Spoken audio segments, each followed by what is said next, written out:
All right, so in addition to circles, parabolas, and ellipses, we have hyperbolas. So this is kind of like our fourth shape in this series.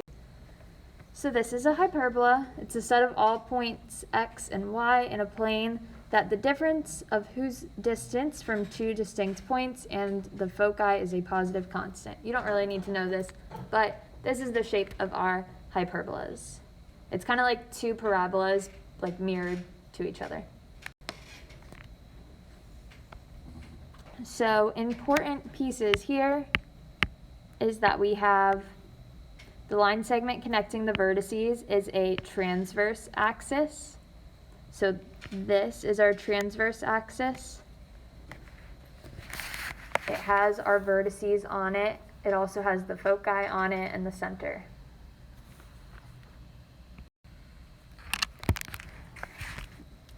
If we have two parabolas, so two parabolas are a hyperbola. If we have them sideways, so that open sideways, it's horizontal. If they open up or down, it's vertical. So these are two different types of hyperbolas that we can have. Hyperbolas are very similar to ellipses, as we'll see in the next slide where we have our formula on it. The only difference is instead of plus in the middle, we have minus. So that minus changes the whole shape of our graph. So just like ellipses, these from the center, so the distance from the center to our vertex is a, so that value a tells us the distance from the center to the vertex.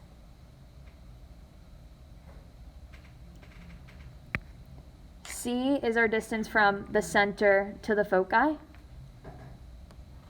So similarly to ellipses, C is the distance from the center to the foci.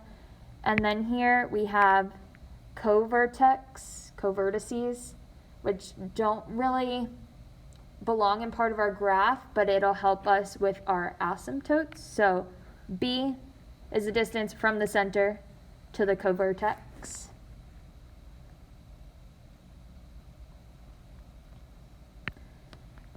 And then we always have these two asymptotes that go through our graph. So those two dotted lines there are our asymptotes. And there's a couple different ways that we can draw our asymptotes. We'll have some formulas that'll give us the equation of a line, and those will be our two asymptotes. But we also can make a box. So if we see here, we have our vertex, our co-vertex, and our co-vertex. If we make a box including all four of these points, the diagonals of our box make our asymptotes.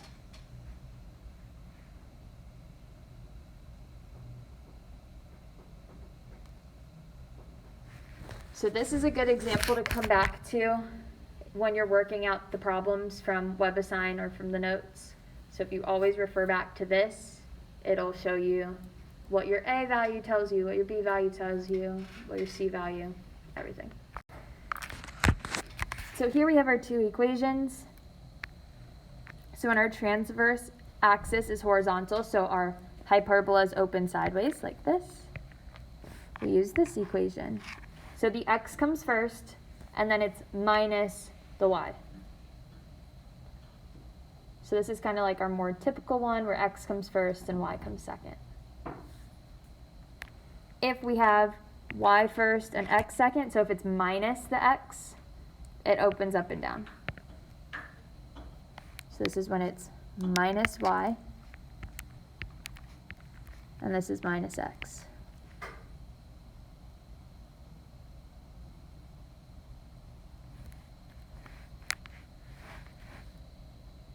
So we can see here our formulas are super similar to ellipses. The only difference is that minus sign in the middle.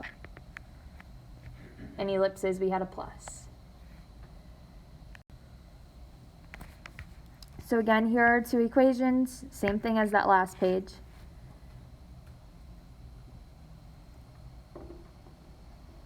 But for hyperbolas, we use this formula to find our A, B, or C, depending on what we were given. So before we would do C squared is equal to a squared minus b squared, but now it's c squared is equal to a squared plus b squared.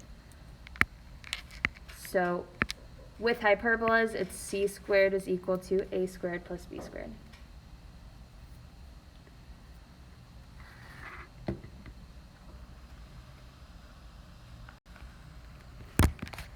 So example 1. Find the standard form of the equation of the hyperbola with foci -1, 2, and 5, 2, and vertices 0, 2, and 4, 2. So let's go ahead and plot those points so we can get an idea of what our hyperbola is doing. So -1, 2, we go to the left 1, up 2. 5, 2, we go to the right 5, and up 2. And 0, 2, stay at 0, go up 2. 4, 2, we go to the right 4 and up 2. So the first 2 points are the foci, and the second 2 points are vertices.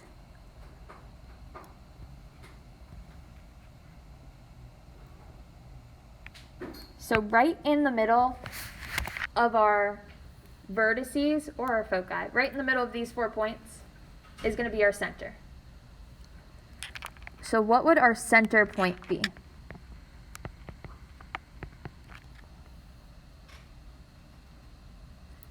Let's count our spaces in between our vertices. We have 1, 2, 3, 4. So if there's 4 spaces in between, halfway would be 2. So we're just going 2 spaces to the right. So 2 spaces to the right of 0 would be 2. So we go to the right 2 and up 2. So our center is at 2, 2.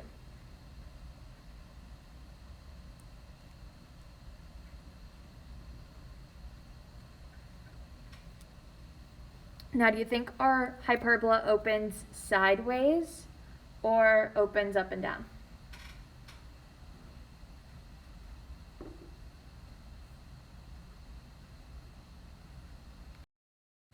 Our transverse axis, which is what all the important points lie on, is this way.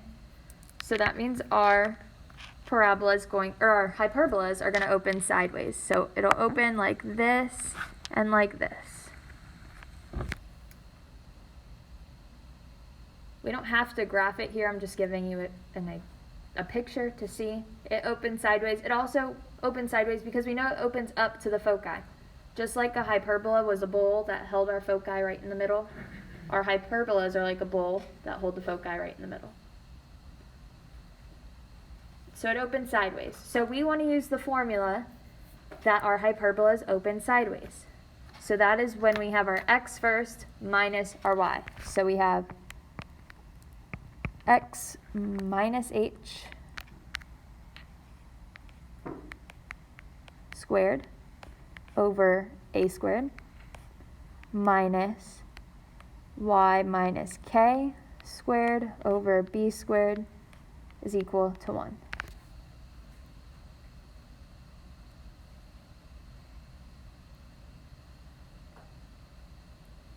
So our center is our h and k. So we can put those into our formula, but we still have to find our a and b. So a is the distance from the center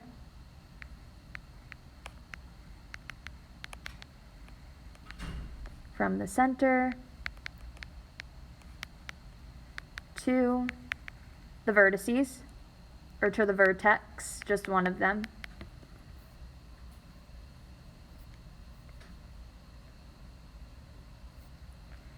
B is the distance from the center to the covertex.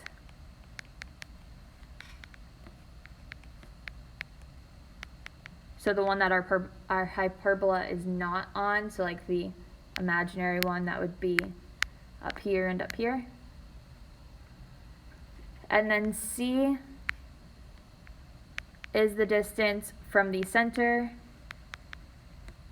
to the foci.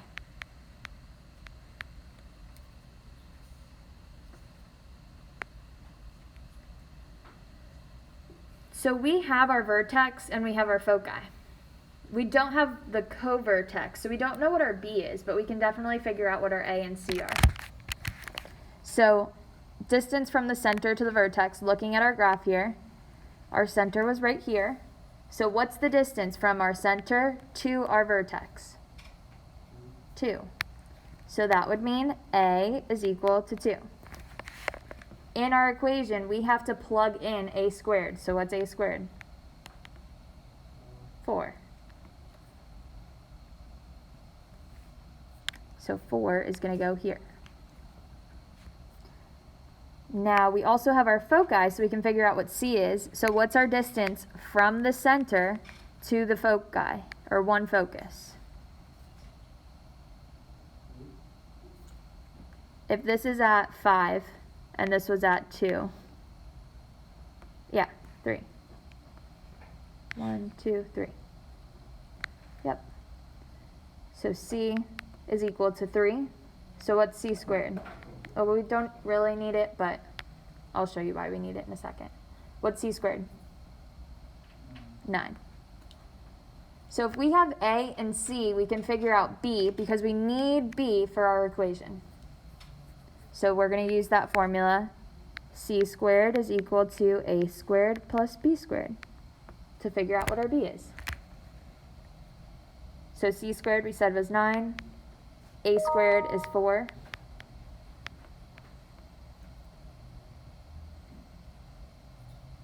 We can subtract 4 on both sides. So 5 is equal to B squared.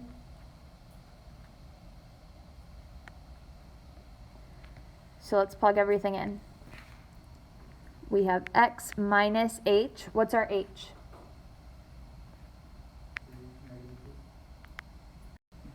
X minus 2 squared over, what's our a squared?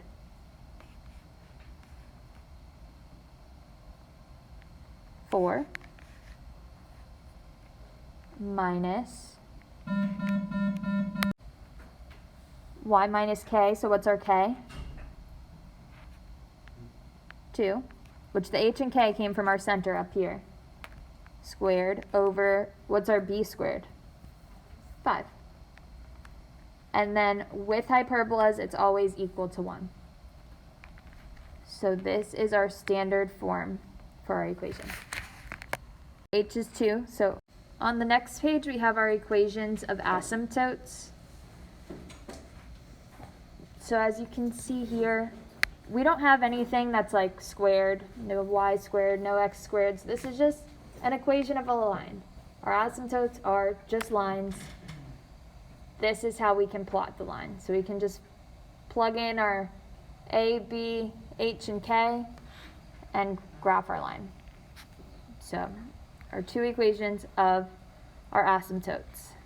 So this one is when we have a horizontal transverse axis. This is our vertical transverse axis.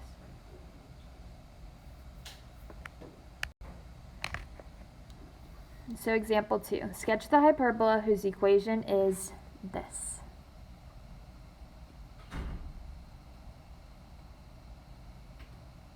So our equation for a hyperbola, we know has to equal to 1. So how do we get this to be equal to 1? Divide by 16. So we're going to divide everything by 16. 4x squared divided by 16 simplifies. So what would this turn into?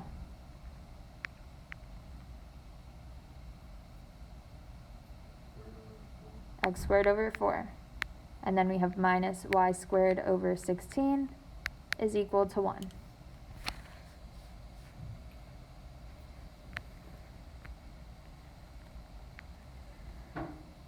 So here we have x squared minus our y squared. So is our parabola going to open up and down or sideways?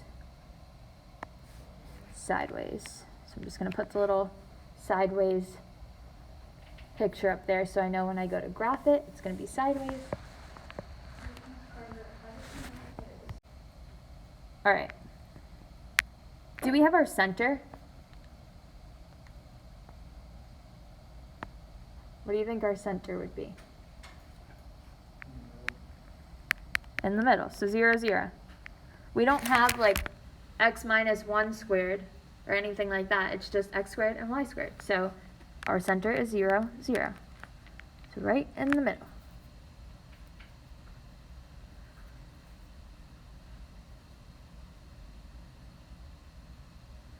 Now our a is always under the x. So if a squared is equal to 4, what's a equal to?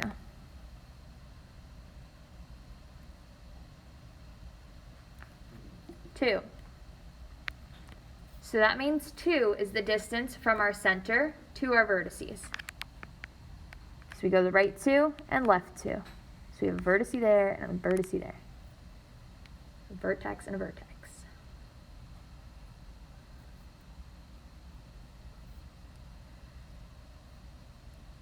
16 is going to be our b squared, and b is the distance from our center to our co-vertice, which is not what's on our hyperbola, but it'll help us with our asymptotes.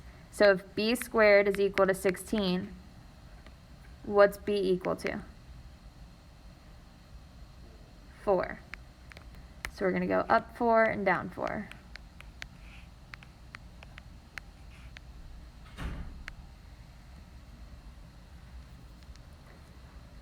And then we want to find our foci. What's the equation we can use to find our foci? If we have a and b, how can we find c? A squared plus b squared is equal to c squared. So a squared is 4, b squared is 16, so c squared is going to be 20. So that means c is equal to what?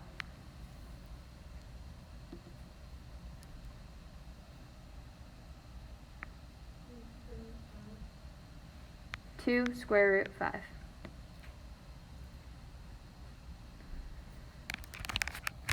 So we're going to go 2 square root 5 to the left and to the right of our center. So 2 square root 5 is in between 4 and 5. So we have 1, 2, 3, 4, 5. So we'll be somewhere in there. 1, 2, 3, 4, 5. So we'll be somewhere in there.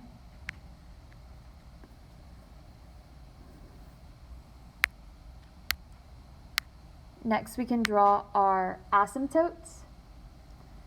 So if we connect all 4 of our vertices, the actual vertices and the co-vertices with a box, so I'm just going to draw a box here. If I put a diagonal right through the center here and right through the center of my box here, those are my 2 asymptotes. My graph's going to get really, really close to these asymptotes, but it's not going to cross them. Once I have my asymptotes, I can just go ahead and graph.